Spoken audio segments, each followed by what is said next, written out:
Hi, this is Anupama Solanki, and you're watching me, Teleglam. Hi Anupama. Welcome Hi, to Telegram. thank you so much. तो अनुपमा कैसे हो आप? बहुत बढ़िया। कितना बिग बॉस फॉलो कर रहे हो आप? मैं तो फुल फॉलो कर रही हूँ। जैसे सबको मालूम है क्यों फॉलो कर रही हूँ मैं। अब एक एक चीज मुझे फॉलो करनी पड़ रही है। वेल आपकी बेस्ट फ्रेंड है, सबसे पहले तो ये जानना चाहेंगे क्या आपकी और आंटी की चाहत की मम्मी से बात हुई थी आपकी? क्योंकि जब वो गए थे घर में तो उन्होंने बहुत फायर ऑन फायर थे वो। यस। और विनाश की मम्मी को उन्होंने चुप करा दिया था। हम्म। क्या आपकी बात हुई थी उनकी मम्मी से? हाँ, शो में जाने से पहले जब हम लोग शो में थे, इस रिगार्डिंग बिग बॉस के रिगार्डिंग तो डेफिनेटली बात नहीं हुई है, क्योंकि तब तो कुछ पता नहीं था किसी को। तो जनरली वैसे ही उसकी मम्मा से बात हुई थी मेरी कि वो एक होता है ना कि एक जनरली टॉक जो होती है सेट पे, सेट के रिगार्डिंग, चाहत के रिगार्डिंग और क्या चल रहा है लाइफ में। मतलब एक जो मम्मा वाली टॉक्स होती हैं, वो सब बातें हो रही थी। तो बस ये कुछ खास नहीं, मतलब जो मम्मा से होती हैं वही वाली। वेल चाहत को बहुत सारे लोग फेक फेक फेक कह रहे हैं। वो ये कह रहे हैं कि चाहत अपने अब तक का रियल कैरेक्टर से बाहर ही नहीं आई है। उसका एक्चुअल में किरदार ये है ही नहीं। क्या कहना चाहूंगी, आपको क्या लगता है कितनी सच्चाई है इस बात? नहीं, नहीं, एक्चुअली वो जैसी है वो रियल दिख रही है, और बस अभी चीज़ें, बस वो इतना ज़्यादा बोल नहीं रही है, बस इतना ही डिफरेंस है, अदरवाइज़ उसका कोई डिफरेंस है नहीं है कि उसने बहुत सारी चीज़ें छुपा के रखी हैं। जैसे मैंने पहले भी कहा था कि अभी उसने सिर्फ़ 5-10% ही दिखाया है, अभी वो धीरे-धीरे ऑन फ्लोर आ जाएगी और सबको दिखना दिखना शुरू भी हो गया है। मतलब जैसे रजत जितना स्ट्रॉन्ग दिखना है और जितना ब्लंटली वो बोलते हैं, उस चीज में भी अगर वो रजत का मुंह बंद करा सकती है, तो वो अपने ट्रैक पे चल चुकी है वो। अविनाश और चाहत का इस सीजन में जाना, एक साथ जाना, क्या आपको सही लग रहा है? देखिए, मुझे ऐसा लग रहा है कि मतलब मैं अपना बताती हूँ कि मुझे ऐसा लग रहा है कि चाहत को पहले बिग बॉस का कॉल आया होगा, और बिग बॉस हमेशा एक ऐसा देखते हैं और ऐसा ढूंढते हैं कि जिसके साथ अगर आपका 36 का आंकड़ा हो, क्योंकि वही उनका एक शो है, क्योंकि वो उनकी भी गलती नहीं, शो ही ऐसा है कि आप ऐसे चाहत को जब कॉल आया होगा तो उसके बाद अविनाश को भी आया होगा, क्योंकि सबको कंट्रोवर्सी पता है, तो वो एक तभी वो चाहत भी शायद ये चीज एस्टैब्लिश करती होगी कि मैं अपने दम पर आई हूँ, वो चीज बोलती भी है वो। तो शायद उसका कहीं ना कहीं अविनाश को लेके ही कहना हो सकता है कि मैं अपने दम पर आई हूँ, तुम किसके दम पर आए हो, तो वो एक इनडायरेक्ट वे में भी कह रही होगी। तो अच्छा ही है कि मतलब अगर अविनाश भी इस शो में आए हैं तो दोनों का एक जो बॉन्ड, चाहे वो अलग दिख रहा है नेगेटिव में, लेकिन दिख रहा है, तो आई थिंक चाहत के लिए प्लस पॉइंट ही है कि एक आपके ऑलरेडी सब रेडी थे, एक और है तो अविनाश को लेकर चाहत के ऊपर ये इल्जाम भी लगाया जा रहा है कि चाहत की वजह से अविनाश को निकाला गया था। जबकि अविनाश ने ये चीज स्टेज पे बोल दिया था नहीं, लेकिन उन्होंने कुछ क्लैरिफिकेशन नहीं दिया था। आपको कितनी सच्चाई पता है इस बात के ऊपर? अम, देखिए, शो से निकालना कोई ऐसी वैसी बात है नहीं है, उसके लिए बहुत एक आपको कहाँ पहुंचना पड़ेगा जब आप किसी का शो से एग्जिट करना चाहो। और मुझे लगता है कि ऐसे चाहत ने तो बिल्कुल भी नहीं किया है, क्योंकि जैसे सब बोल रहे हैं कि उस प्रोडक्शन से ही निकाल दिया गया, तो अगर प्रोडक्शन से निकाल देते तो मुझे नहीं लगता कि सेम प्रोडक्शन में जो उसको तितली शो भी मिला था एट द सेम टाइम उसी के एग्जिट के बाद, तो वो भी नहीं मिलता। तो एक होता है कि आप एक धीरे धीरे अपना अपने दिमाग में वो चीज, मतलब होता है ना कि जो आप अपने बारे में जो बताओगे वही धीरे धीरे स्प्रेड होगा, फिर वही तो बताइए, आई थिंक अविनाश नहीं होगा कि ऐसा कुछ है, लेकिन नेगेटिव मार्किंग के लिए, बट उससे आप ही का नुकसान होता है कि आप ऐसी चीजें अगर स्प्रेड करोगे। तो चाहत ने नहीं किया था, मतलब मुझे ये चीजें बिल्कुल भी राइट नहीं लगती कि चाहत ने किया होगा, क्योंकि इतना राइट किसी के पास नहीं होता है, बिकॉज मैं, जैसे मेरा भी ट्रैक खत्म हुआ था, तो इट डजेंट मीन कि ऐसा कुछ होगा, क्योंकि एक स्टोरी चलती है, एक स्टोरी लाइनअप होती है। जैसे मेरा नथ कृष्णा गौरी की कहानी की मैं बात कर रही हूँ, उसमें चाहत और मैं, हम दोनों, वो पॉजिटिव लीड कर रही थी, मैं नेगेटिव लीड कर रही थी। तो आप दोनों का जो एक बनता है, और हम लोग का इतनी अच्छी टीआरपी भी चल रही थी, सारी चीजें बहुत अच्छी थी। तो ऑन द स्पॉट जो एक होता है ना कि पब्लिक का भी बहुत अच्छा रिस्पॉन्स था, चैनल का भी था, प्रोड्यूसर का भी था, टीम, पूरी टीम का था, जो भी थे। क्रिएटिव टीम तो सबका एक चलता है और बहुत अच्छा चला, लेकिन उनको लगा कि अब शायद एक अलग स्टेज लेना चाहिए। कलावती पे बहुत चल गया होगा तो उन्होंने एक सोचा कि चलो लीप लेने से बेहतर है कि आप एक छोटा सा ट्विस्ट करके देखो, तो उन्होंने वो चीजें की। और अगर जब वर्कआउट नहीं हुआ तो 3 मंथ बाद, जैसे मुझे मैंने बताया कि शून्य स्क्वायर से फिर मुझे कॉल आया था कि हम दोबारा से री एंट्री करना चाहते हैं। तो ऐसा आप अपने मन में ही कुछ बना लो तो फिर वो उसका कोई लॉजिक नहीं होता है। आपको या तो आपके टर्म्स इतने खराब हो गए हो कि आप खुद ही स्प्रेड कर रहे हो। तो मुझे नहीं लगता कि ये बात में बिल्कुल भी सच्चाई है कि चाहत अविनाश को शो से निकालेगी। अ, चाहत और अविनाश की अगर मैं बॉन्ड की बात करूँ, क्या लगता है, क्या चाहत को अविनाश के लिए फीलिंग्स है? क्योंकि जो अविनाश ने कहा जेल में बैठ कर पंचायत बिठाकर कि इसको मेरे लिए फीलिंग्स है, इसीलिए इन्होंने मेरे पे पानी डाला था, मेरी वेट बॉडी देखना चाहती है, कितना ये बात पर आप अग्री करते हो? नहीं देखिए, अगर ऐसा कुछ होता तो मतलब एक होता है ना कि आपकी अपनी एक बॉन्डिंग बनती है एज अ को एक्टर, आप थोड़े से इन्वॉल्व हो जाते हो। मतलब कितने सारे लोग होते हैं, एक सॉफ्ट कॉर्नर आ जाता है, क्योंकि आप जब इतने साल काम करते हो तो आपका एक सॉफ्ट कॉर्नर आना, ऐसा नहीं कि वो मेल है तो आएगा नहीं, एक लड़की के साथ भी आ जाता है और एक लड़के के साथ भी आ जाता है। तो वो उसको आप नेगेटिव वे में लेना, अब उसके लड़के की सोच है कि आप उसको किस वे में लेके जा रहे हो। तो अगर कोई लड़के तो अपनी एक कोई भी सोच बना सकते हैं कि ये शायद मुझे पसंद करती होगी या होगी, वही तो वो चाहती कि अब मूव ऑन कर जाओ जो उसने ऐसा बोला है। ऐसा कुछ होता तो फिर वो एक्चुअली क्या, चाहत को थोड़ा सॉफ्ट कॉर्नर हर किसी से हो जाता है। मतलब जैसे मुझसे भी उसको है, जो उसके क्लोज वंस है ना, उसको वो एक अटैचमेंट, उसको एक थोड़ा सा वो फीलिंग सॉफ्ट वाला, तो वो उसमें आ जाता है। अब उसने उसको शायद गलत वे में लेके उसको स्प्रेड कर दिया है, तो इसमें चाहत की क्या ही गलती बोलूं मैं इसमें। अ, ये बात ये ना सुनने आ रही है कि चाहत की मम्मी पसंद करती थी अविनाश को, कितनी सच्चाई है इस बात में? और क्या अविनाश तक ये बात पता भी है?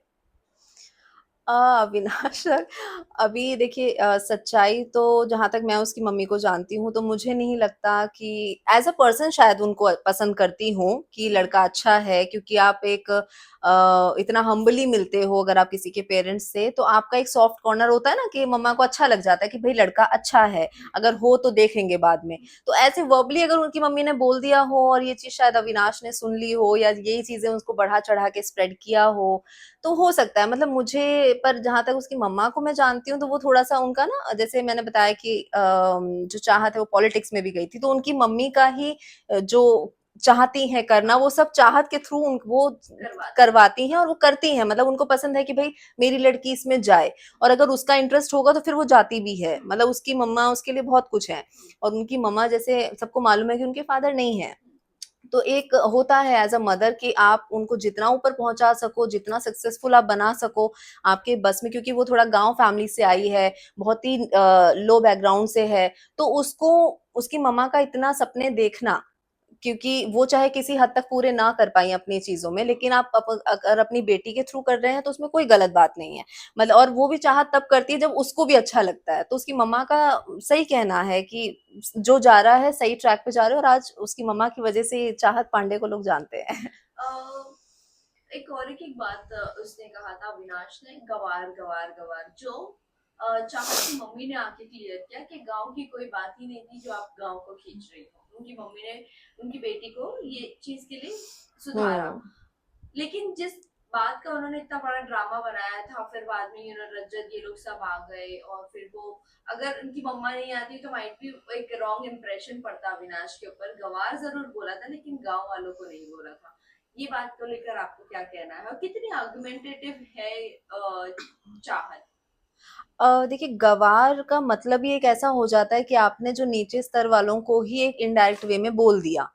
एक आप बोलते हो कि गँवार जैसे हो, उसने जो ये चीज़ें बोली हैं, वो चाहे उनका मतलब नहीं था लेकिन उसने उसको जोड़ दिया। एक होता है कि आपने सीधा-सीधा जो वहाँ के लोगों को, अब क्या है कि जिसके दिमाग में जैसी सोच हो जाती है, जैसे चाहत ने भी वो चीज़ें सोची कि भई उसने हमारे ही पूरे खानदान को या हमारे ही पूरे गाँव वालों को ये चीज़ें बोल दी हैं। तो ऐज़ अ वो उसने अगर ये चीज़ बोली है, क्योंकि गँवार बोलना भी गलत है। मतलब अगर आप किसी को, जैसे उसको अभी इंग्लिश का उसको प्रॉब्लम है, ये सब चीज़ें हैं, तो आप गँवार नहीं बोल सकते, तो उसने उस वे में ही बोला होगा। तो वो चीज़ उसकी ना पहले की पकड़ी होगी। हाँ, बच्चों कवर अप कर रहे हैं। लेकिन हाँ, मतलब ये है कि अब वो चीजें देखो उसने गांव वालों को लेकर आई, लेकिन गवार वर्ड भी अच्छा नहीं है। अगर गलती है तो दोनों तरफ से ही मैं बोलूंगी। ऐसा नहीं है कि भाई चाहत ने वो चीजें जबरदस्ती खींच के लाई, शायद उसको गवार वर्ड से एक होता है किसी का ट्रिगर पॉइंट होता है, तो उसको वो नहीं अच्छा लगा तो उसने वो चीजें बोल दी। और फिर करण ने भी बोला कि भाई बहुत बड़ी बात बोली है, जैसे सर ने क्या बोला लेकिन कि करण तो विवियन ने उनको नाम बराबर दिया है मिट्टी का तेल, डोंट यू फील हाँ, दैट? नहीं हाँ, वो है, मतलब मुझे ऐसा लगता है कि करण ना जो एक बात बोली थी करण को कि तुमने इस चीज के बारे में बोलना जरूर और सब और बिग बॉस के वीकेंड के बारे में सलमान ने बोला कि पहले तुमने रिएक्ट नहीं किया, लेकिन बाद में तुम चाहत को जो बोल रहे थे कि बाद में तुम ओवर हो गई उस ये चीजें जो आप बता रही है ना। ये देखिए क्या होता है, आप जब कुछ ऐसा गलत होता है ना आपके साथ तो ऑन द स्पॉट आपको समझ नहीं आता है, और इशारा भी करण ही कर रहे थे कि अभी मत बोल, तभी वो चुप रही थी, अदरवाइज वो मानती है लोगों की बातें ना, सुनती तो है ही है वो। तो उसने बोला जब अभी मत कर, बाद में, अभी मत कर, तो उसने वो चुप होके चाहत निकल आई बाहर। लेकिन फिर उसका वो उसको रोना आया, होता है कि आप एक, जैसे मुझे भी कोई कुछ ऐसा बोल देता है 10 लोग के आगे तो मैं थोड़ा ब्लैंक हो जाती हूँ, मैं भी ऑन द स्पॉट रिएक्शन नहीं दे पाती, वो बाद में निकलता है फिर आपका, क्योंकि अब वो थोड़ी सी ट्यूबलाइट है वो है, उसको थोड़ा सोचती है, उसको बाद में समझ आता है कि ऐसे ऐसा चीजें मेरे साथ हुई, मुझे ऐसा ऐसा क्यों बोला, तो वो उसका बाद में फटा जो उसको लोग सोच रहे हैं कि तुमने करण के कहने पे किया, पर वो करण के कहने पे थोड़ा हो सकता है लेकिन पूरा नहीं हो सकता। आपको क्या लगता है चाहत को किसके साथ गेम खेलना चाहिए, क्योंकि चाहत जहां जहां जाकर बैठती है वहां से लोग उठ जाते हैं, कोई उससे बात करना पसंद नहीं करता। आई फील लाइक बहुत ज्यादा आर्ग्यूमेंटेटिव है वो, और वो छोटी छोटी बातों को बहुत बड़े बड़े मुद्दे बना देती, तो आई फील लाइक शायद से उस वजह से। बाकी आपका क्या टेक है इसमें? देखिए जहां तक मुझे लगता है उसने अभी तक ऐसे कोई छोटे मुद्दे को बड़ा नहीं बनाया है, ये वाला जो एक सीन हुआ था इस पे जरूर उसने कहा, और इस पे कहना भी राइट था कि आप किसी एक लड़की के कैरेक्टर पे नहीं बोल सकते हो। लेकिन जहां तक मुझे लगता है उसने ऐसे कोई मुद्दे नहीं बनाए, मतलब कि जैसे लोग तो ढूंढते हैं कि हम भाई ये मिल गया, जैसे अविनाश ढूंढता है, रजत ढूंढते हैं, और जो शहजादा है वो भी ढूंढते हैं, तो कुछ लोग हैं जो ढूंढते हैं मुद्दा और उसको तिल का ताड़ बना देते हैं, जो कि एज अ शो पर्पज वो कर रहे हैं। आई नो कि वो रियल में तो नहीं है definitely, but as a show purpose वो कर रहे हैं। लेकिन चाहत ने अभी तक ऐसा कुछ नहीं किया है जिसको छोटी सी बात बड़ी बना दी गई हो, क्योंकि जब भी उसने एक बातें बोली हैं रजत के साथ, जो इसका इतना कन्वर्सेशन भी हुआ था उंगली मत दिखा वाला, उसने उंगली दिखा के ही रखी थी, और जो अभी पैर पे जो उसने मारा वो वाला सीन, तो अब रजत को भी एक्चुअली समझ में आ गया है कि आई थिंक मेरा यहाँ पे बहस करना बेकार है रजत ने भी हाथ खड़े कर दिए हैं। सब विवियन ने भी हाथ खड़े कर हाँ, दिया है सबने, तो यस। मुझे मुझे ऐसा लग रहा है कि हाथ भी लोगों ने इसलिए खड़े कर दिए क्योंकि अब वो आंसर देने लगी है। पहले क्या है, सब लोग लेट इट गो कर रहे थे कि चाहत कुछ बोलती तो है नहीं है, तो क्या आप लड़ोगे, तो आप बोलते हो और बोलते बोलते आप फिर थोड़ा चौड़ में निकल जाते हो, बट अब वो आंसर देके उनको चुप करा देती है, तो उनका वैसा हो गया भाई हमें माफ कर, होता है ना कि आप भाई राइट। अब अपने आप को कवर अप करने के लिए आप ये चीजें जोड़ते हो कि भाई अब तू हमें माफ कर, ताकि हम भी ऊंचे बने रहें, और चाहत तो बनी ही हुई है, तो वो चीजें वो लोग करके अब विवियन भी वही कर रहे हैं कि अब कोई मतलब नहीं है, क्योंकि अब वो आंसर देने लगी, और विवियन ने कहा भी था कि अब उसकी असलियत आ रही है। तो मैंने तो पहले भी कहा था कि उसकी असलियत आएगी, क्योंकि उसने 5% ही अभी 10% शो किया है, अब वो खुलने लगी है, तो वो चीजें होंगी। आपको क्या लगता है कि नेक्स्ट वीक कौन एलिमिनेट होना चाहिए? नेक्स्ट वीक मुझे लगता है शहजादा होना चाहिए, क्योंकि अभी वो उसका थोड़ा इनपुट कम दिख रहा है मुझे, जहां तक अभी जो एलिमिनेट हुए हैं, देखिए कई बार क्या होता है लोग एक्स्ट्रा करते हैं ना, तो वो दिख जाता है कि आप ओवर कर रहे हो, और फिर वो ऑन स्क्रीन भी नहीं अच्छा लगता, या तो आप किसी मुद्दे को ढूंढ एक्चुअली क्या होता है कई बार मुद्दे भी नहीं ढूंढने पड़ते हैं, वो अपने आप ही आ जाता है, तो मुझे लगता है शायद शहजादा इस बार हो सकते हैं एलिमिनेट, अदरवाइज और तो मुझे इतने बाकी सब अच्छा ही गेम खेल रहे हैं, जैसे और मुझे ऐसा लगता है कि अभी जो जिनका ट्रू फेस आना मुझे लगता है शिल्पा जी का लगता है। शिल्पा जी बहुत सॉफ्टली खेल रही थी, और बहुत ही एक सेफ जोन में, कि उनको एक होता है ना कि दो पैर में सवार दो हैं, नाव में सवार है, जैसे यस। हाँ दो नाव में सवार हैं, जैसे करण एंड विवियन, तो उनको लगता है कि विवियन भी नहीं जाना चाहिए, लेकिन अब विवियन थोड़ा सा उनको समझ गए हैं, तो वो थोड़ा सा डिस्टेंस रखते हैं, खुद ही बोलते हैं कि भाई आप बहुत तेज है तो ये चीजें, और मेरे वो जो श्रुतिका है यस। उनका मुझे थोड़ा सा कहीं कहीं मुझे थोड़ी सी फेक लगती है, मतलब वो देखो अगर थोड़े टाइम का आप करो तो क्यूट लगोगे, डेफिनेटली लगो, लेकिन आप उसको थ्रू आउट रखते जाओगे और अननेसेसरी चीजें करोगे, और मुझे देखने में आ रहा है कि वो कुछ ज्यादा ही अब थोड़ा सा उनका मूड खराब रहने लगा है, वो रोने लग जाती हैं छोटी छोटी बात पे। और करण से कुछ ना कुछ अब जैसे उनको शिल्पा जी से नेगेटिव वाइब्स आ रही है, जैसा श्रुतिका कह रही है, तो अब उनका ना मतलब कि अपने लोग भी पराये लग रहे हैं, लेकिन जो पराये थे वो अब अपने लगने लगे हैं, तो उनका वो स्टेटमेंट था कहने का। मतलब ऐसा होता नहीं है, आप होता है ना कि आप जितने पास रहते हो आपको कमियां ज्यादा दिखती हैं, दूर दूर से जो दूर से तो सब इंसान अच्छे लगते हैं। तो वही उनका कहना है जो कि गलत है, आपके पास जो है एटलीस्ट आपको पता है कि वो कैसे हैं। वेल लास्टली अब जाते जाते फैंस एंड व्यूअर्स को क्या कहना चाहूंगी? मैं बस यही कहना चाहूंगी कि बिग बॉस में जब भी चाहत फंसे आप उसको बचाएं और खूब ढेर सारा प्यार दें, एंड जैसे आप मुझे देते आ रहे हैं एज अ पॉजिटिव नेगेटिव, जब भी मैं कोई भी कैरेक्टर करती हूँ आप हमेशा मुझे प्यार देते हैं और ऐसे ही बनाए रखिए। और दिवाली आ रही है तो दिवाली के टाइम भी आप, मैं चाहूंगी कि कम से कम पटाखे फोड़ें, क्योंकि जैसे बुजुर्ग होते हैं, कुछ लोग बीमार होते हैं, जानवर होते हैं, इनको इनका सोच के आप उतना करें तो ज्यादा अच्छा रहेगा। और सबसे बड़ी बात है कि पोल्यूशन भी बहुत कम होगा, तो वो चीजें कम करके, चाहे होता है ना कि सोचते हैं कि एक एक फुलझड़ी जला लेते हैं क्या ही जाएगा पर मुझे लगता है एक एक से ही आपकी आबादी कितनी बड़ी है, तो वो आप सोच सकते हैं कितना ज्यादा पोल्यूशन होगा। तो मैं तो बस यही कहूंगी कि आप सेफ रहें और अच्छा खाएं, अच्छा पिए, और हमेशा प्यार प्यार दें और प्यार लें। Thank you so much guys.